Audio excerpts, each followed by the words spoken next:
Now, NDE Radio, a weekly exploration of near-death experiences and similar encounters with the other side. Now, here's your host, Lee Witting.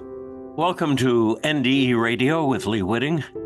Whether you're listening on TalkZone, by podcast, through the archives of our ad-free shows on our YouTube channel, or by connecting through our Facebook page.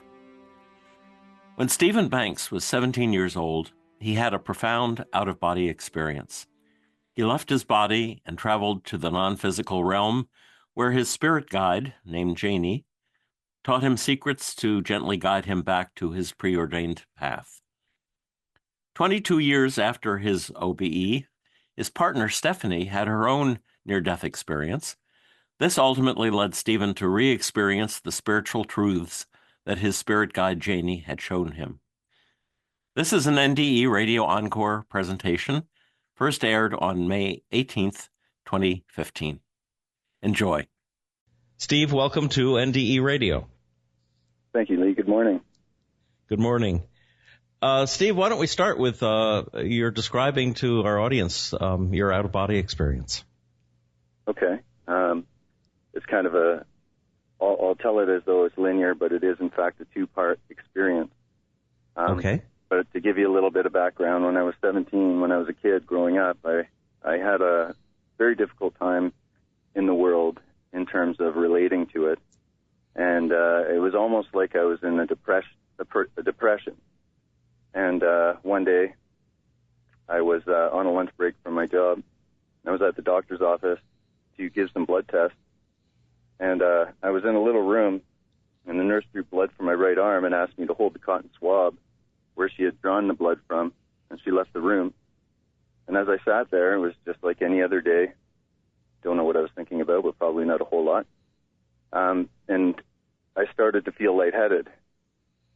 I'd never fainted before, but I knew that's what was happening. The strength was leaving my body, and I started to fade into blackness. And as soon as just before I turned black, just before I saw total blackness, I became immediately aware with an explosion of energy that I started to float out of my body. I felt the tension immediately released from my body. It was an incredible feeling. It felt as though time no longer existed, and I could perceive everything in the room like it was pure energy holding its form but constantly moving and shifting. As I was floating upwards, I looked down at my body and could barely recognize it as my own. It was only logic that I knew it was my body, but it didn't look like me as I see myself.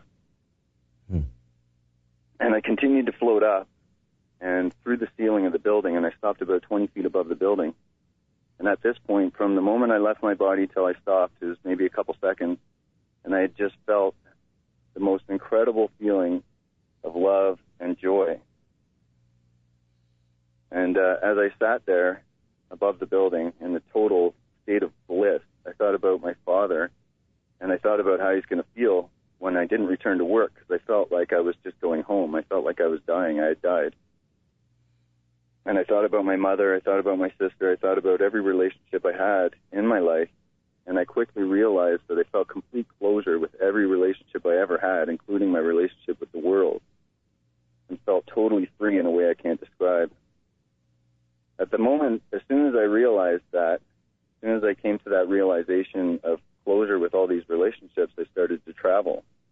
And I was in a standing position. I started to travel at about the pace of a jog. And I passed over the first few blocks. I recognized all the buildings as though you would see them as though you were flying over in a plane. And I was traveling over a strip mall, and I could see people stopped at the street lights. I could see people in the parking lot mall. And I felt an unconditional love and connection to them all in a way I didn't understand at that time, but I now have a clear knowing of what that feeling is. As soon as I recognized that connection with these people, I began to accelerate from a jog to what felt like hundreds of miles an hour. I just accelerated so incredibly fast. And I could feel the acceleration in my stomach. And I was in a standing position, as I said, and out of pure excitement, I raised my arms and was laughing hysterically. There was no wind noise. I could hear nothing but my laughter, and it felt so natural to me that I didn't question how it was possible that I was traveling this way. And it was very, very fun. I felt perfect, and I felt strong. I felt healthy, and I was exploding with energy and clarity. And for the first time in my life, I felt a deep sense of contentment and belonging. And as quickly as I took note of these things, I was instantly aboard a train. So it wasn't like I was approaching a train and then was on it. I was just simply traveling, and then all of a sudden I was instantly somewhere else. I was on a train. And as I looked around the train, like it was full of people, and I knew I loved these people, and I knew them, but I didn't know from where. And I glanced out the window, and I could see that we were in the prairies. And no one looked at me or even noticed my instant appearance, and it was loud with voices. Everyone was talking. It was quite an incredible experience. And I noticed that while I was standing in the aisle, and I noticed to the right of me was a beautiful woman. I knew this woman. And as soon as I looked over, she said, "Hello, Stephen, please join me," and gestured for me to sit across from her. And I was so excited that I just flew into the seat and was smiling ear to ear. Everything felt totally normal. I was just exploding with happiness. And then I asked her, "Where am I?" And for me, I was totally excited and just spinning like this, but she was really calm. And she just answered in this smooth, angelic voice, "You are in the state of exploration of your truth. Don't you remember?" And before I could answer, we were again instantly standing in a magnificent building like a giant Roman hall. And everything was like white stone and perfect. There were giant columns and beautiful art. It seemed was everywhere. And the instantaneous way of traveling this way, just being somewhere in the blink of an eye, was thrilling. And the moment I arrived in the hall, I knew that this woman was my guide, Janie. She was appointed to me by me prior to my incarnation, and I just knew that. As we arrived at the hall, it was like I was being downloaded with an understanding and knowing about our existence, and I just simply knew what and why things are the way they are in life on Earth, and certain things about my physical life, my non-physical life, sorry. I knew that the vantage point I was seeing at that point was nothing more than another level of learning, and I also knew that Janie and I agreed that we would allow me to see in this way my life's lessons and goals if I was getting off my path in life. And the very moment I knew all of this, I was back on the train with Janie. I was speechless at how invigorating it all felt, and just knew things in an instant, the same way as we were traveling back and forth. It's just like instant knowledge. Janie was sitting across from me with the biggest glowing and loving smile on her face, and I felt the love emanating from her directly to me. I felt it in a way that I've never felt here. So I asked her, "What now?" And she told me that I had a passion to learn and teach our spiritual truth to those who are guided to me, and that I have made many agreements with souls, both teachers who I'll be drawn to and students who will be drawn to me, and that in all teaching comes learning. So there really is no distinct boundaries between the two. They are equally important and in perfect harmony. I had asked her to help guide me on my path, and she told me while on Earth, I had many choices to make, and often those choices will lead me to explore other opportunities for growth, basically like being distracted. And my intuition is in place to guide me on my predetermined path. She told me that within my mind, it was simply too noisy for me to hear my intuition, and I had lost my way. And she explained that that's okay, because all paths are mine to explore, and I was simply feeling lost. So my higher mind was asking for guidance to remind me of my agreement. And I knew that everything happens in perfect timing. So she told me that I was struggling at that point with the process of connecting with the earth and all of nature. And at that very instant, we were back again in the hall, and it was filled with what seemed like thousands of people. It was as though the hall had expanded to fit so many people into it, but at the same time hadn't changed. The roar of voices was exhilarating, and the energy was stronger than I have ever felt. I could hear their voices but couldn't make out what anyone was saying. And I could feel the love and excitement in the room, just as pure energy. And I knew I recognized some of them but didn't know from where. So I asked Jane what was going on, and she directed me to what looked like a computer terminal that was in the wall.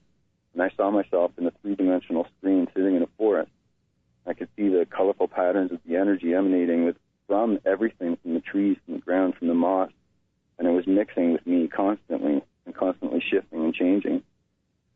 It was an incredible sight, and I knew what was happening to me, to the me that I was watching on the screen. And I remembered being there at that computer screen, choosing my body as a vessel to navigate through my incarnation. And I remembered saying to Janie, yes, this would do great, thinking about my body. As I remembered this, we were back on the train in our seats, and Janie said, when we plan our incarnation, she explained to me that we have a role to play with all the souls we come into contact with, both directly and indirectly. All lessons on earth are learned through the incarnations, through the interaction, we share with all aspects of three-dimensional experience. You can walk past someone on your street and say nothing, and the energetic effect that you may have had through predisposition could change the life or the lives of many souls on the other side of the planet through that soul's transformation. Everything happens in perfect timing if we allow our lives to flow and unfold one moment at a time. A simple word, action, or thought can tremendously impact the lives of others without even being conscious of it. If you follow your intuition and synchronicity, she explained, it will inevitably allow for all your agreements to manifest in perfect timing. And then she said again, do you remember? And as she said the word remember, I was instantly floating above the building where my body was. And I was screaming in my mind, I just wasn't ready yet. I needed more. I wanted more. I wanted to know more. And I helplessly floated down into the room, and with a smooth transition, I was back in my body, convulsing on the floor. And then I just came to. And when I fully came into consciousness, I stopped convulsing and just jumped up. The nurse or the doctor that came in, were they alarmed to find you on the floor? And how did you explain that? Okay, well, this is what happened. It was pretty funny, actually, and I still kind of laugh about it. I was convulsing on the floor. It was a weird feeling because I went from total, stable being into this body where I felt the weight of gravity, and I was just convulsing. My body was just shaking like crazy on the floor. And then I heard her calling my name, like, Stephen, Stephen. She was standing over me. I could tell she was concerned. And I just basically came to, got up, and just jumped up and yelled, I was just on a train in the prairie. And then she looked at me like I was crazy, and I left the room. It was pretty funny. Did you tell anyone else about what you'd experienced? I mean, at that time? I told everybody who would listen. And what was the reaction? Well, the reaction was the people who knew me, they didn't think I was crazy, but they just didn't understand. And anyone who didn't know me probably just thought I was crazy. You know what I mean? So did this discourage you from, at some point, did you just decide not to bother telling people, or did you go on trying? No, I did. I stopped telling people. The only people after a while I would tell are the people who were close to me in my life. You know, if you get a new girlfriend or you get a new friend or whatever, at some point it would come up because I have such a distinct memory of the experience that it's difficult for me not to tell people because it came with it. Like at the time, like I said to you, it was a two-part scenario. At the time, when I came back, the only thing that I remembered was the experience. I didn't remember any of the information. I remembered all the feeling. I remember the momentum. I remember seeing Janie, the people. I remember everything about the experience except what Janie had told me, what I learned. So what happened was, as you know, Stephanie had her near-death experience. So for many, many years, I would just tell people I had this experience and that I don't remember the conversation and how frustrating and funny that was. And once Stephanie had her experience and she started channeling, I had almost an obsession with these messages. I couldn't stop reading them. I was reading them, and I, fortunately at that time, was working at a job where it afforded me a lot of time to read. So I was just constantly reading these messages, and of course I was so, impressed. I just wanted more. I'm always asking Steph, can you channel more messages? Can you channel more messages? And one day, about a year ago, I asked her to channel me a message, and she said, no, just channel yourself, right? Because I had been dabbling myself in writing. I wrote about 2 books for my own self, messages from Janie. And so this one particular day, of course, it's so easy because we doubt ourselves, right? And I'm no different. I was doubting my ability to channel clear messages. So I'd be channeling and I'd be doubting them. I'd be reading them to Steph and be like, does that sound right? You know, and she knew, she had an innate knowing that I needed to be doing this myself. So one particular day, I decided to channel because, of course, I wanted a message and Stephanie wouldn't give me one. So I sat down, and what happened was I was basically downloaded with all the information from that experience. So basically, I completely relived the experience. It was like, say, for example, it'd be like going into a meditation and you know, leaving your body, and I totally experienced the whole thing again, except I gained all the information. Did it have the same emotions connected with it when you relived it? Did you have those same feelings of joy and exuberance? It felt like it was happening again. Wow. Yeah, it was exhilarating. And what was more exhilarating this time, was the information that I retained. So now I understood. Like she said to me, you're having a problem connecting to the earth, and this is my mission, connect to the earth. Well, I didn't remember that. But 2 years later, I ended up following my intuition and just leaving the city and buying a tent, and I lived in my tent in the woods for 3 years. Wow. And I totally became connected to the earth. I could see the energy from the trees, from the moss. I felt centered, accepted, and I just felt like I was I was beginning to understand myself a little bit more. And so when I got all this information, it totally made sense. I'm like, wow, well, that's why I did that.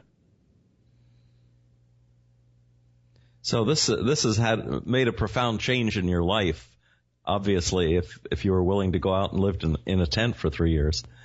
Let me run back for a minute to the first experience. That you pretty much went back to your old life after that, I take it. Yep, sorry? Didn't really change your behavior or your perception of things, even though you had been so enlightened, to use an appropriate word, perhaps. You didn't respond immediately to it. No, because I didn't. All I had was the experience. I didn't have any of the information. I didn't understand anything more about life than I had prior to the experience, except that it simply exists this way. You know, that I just know that I had that experience. I left my body. Non-physical realm is real. But I knew that because I had been haunted. I'd seen ghosts my whole youth, my sister and I. So I always knew that, you know, life was, there's so much more than just being here on Earth, right? In this right. So you knew there was a multidimensional existence going on here, and also, did it enlighten you any as to the possibilities for reincarnation? Did that thought cross your mind after you'd had that first experience? Well, the thing is, I always knew that simply because I had been haunted, but the experience itself didn't teach me anything except how wonderful it is to not be in your body. Like, that was what I took away from that, was the amount of love that we can feel, the amount of excitement, and the amount of the clarity of thought was intense. So that was really all I gained, and basically it was like being on a really fun roller coaster in terms of the traveling and stuff, you know, like it was just really fun. That's what it was. And then Stephanie telling you, go channel yourself, channel Janie yourself, must have been a message that she was sent almost, because that's what brought you back to a real understanding of what had happened to you. Yeah, I believe so, because I mean, if you can imagine your partner channeling these amazing messages and these phenomenal lessons, and we're learning so much, and you know, not channeling me one. It's like, what? So she did know. You know, she wasn't doing it out of malice. She knew I needed it. I needed to do it myself. Right. Would you accept the premise that this is something that's available to probably nearly everyone that really desired it and worked toward it? in terms of meditation or whatever? Well, what I know now is, from my perspective, from all my experiences, from the downloaded information that I received, is not most of us, but every single one of us we're all from the same place. We're all experiencing the same thing. We're, just in different ways. So the only thing that's different from you and I are our beliefs and our thought processes. Aside from that, we're the same. Well, I agree with you completely. And one of the reasons for this show, as a matter of fact, is not only to let people know what other people have experienced, but to let them know the possibility exists for every one of them, that they can experience either a near-death or out-of-body experience, or even just through meditation can learn to have an out-of-body experience if they work at it. I just agree.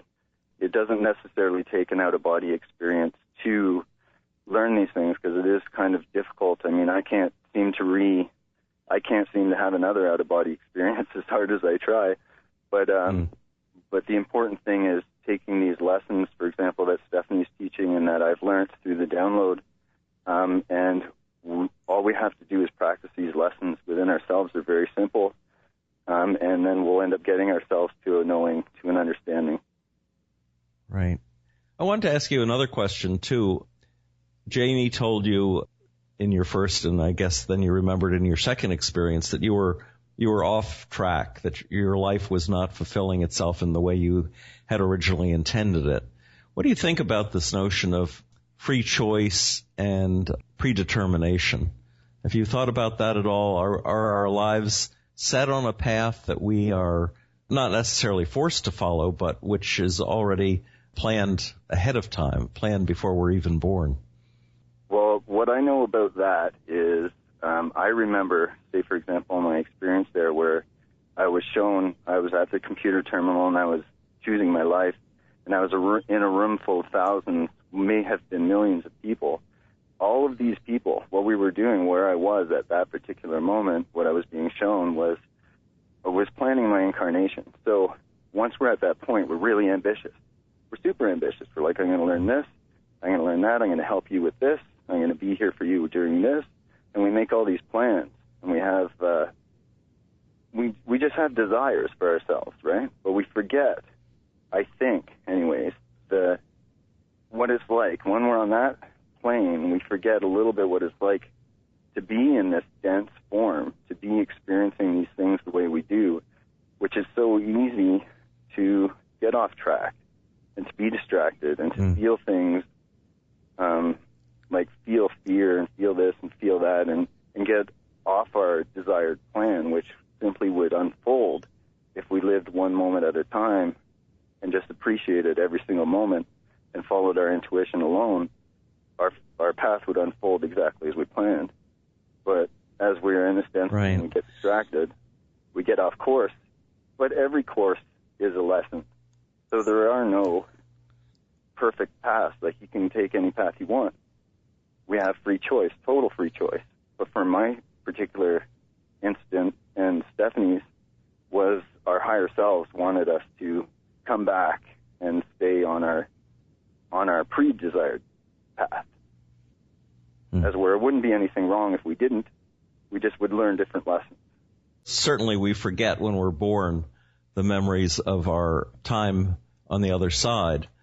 But when we're on the other side, we almost, it seems like we almost forget what life is really like on Earth, because it sounds like we're being so idealistic in our plans and so hopeful in what we're going to accomplish, and we don't take into account the day-to-day, trivial pursuits and barriers to attaining our goals that inevitably come up.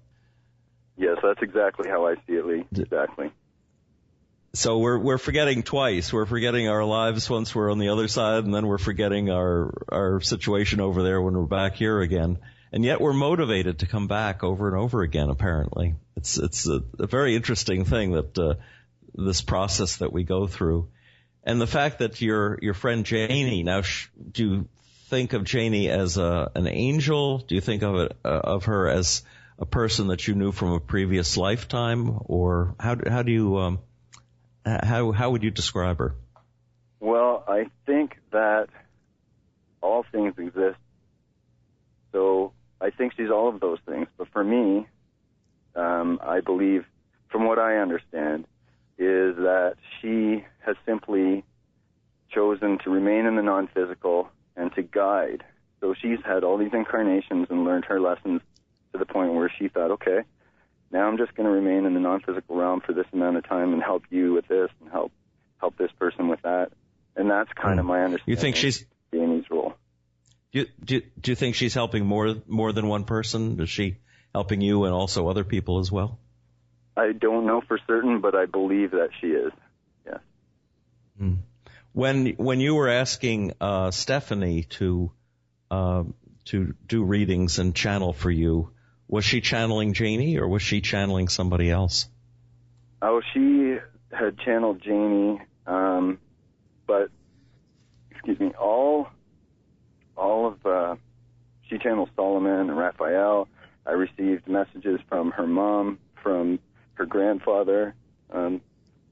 There's been numerous messages. We're actually being helped by numerous people. Like, Janie's not my only guide, but she's the one who stands closest to me. And what's the process for getting in touch with Janie or another guide? Do you sit and meditate? How do you do it? Well, for me, what I do is I learn from Stephanie, and I basically sit and get myself into a place of calm. I have to release all thoughts of anything external, and I just allow myself to be in the moment, and then I simply give my gratitudes on paper, and then I just ask whatever it is I would like to know, and I write down what I hear. And there's a distinct difference between what I'm writing, right, and what I'm channeling. So I'll be writing what I'm hearing, and there might be a certain point of the message where I'm like, no, that was me. I know that was me, so I'll scratch that out. And then, but the rest of it wasn't. It was Janie. So there's like an emotional connection between the two. So when I read, for example, Janie's writing, I can feel that it's Janie.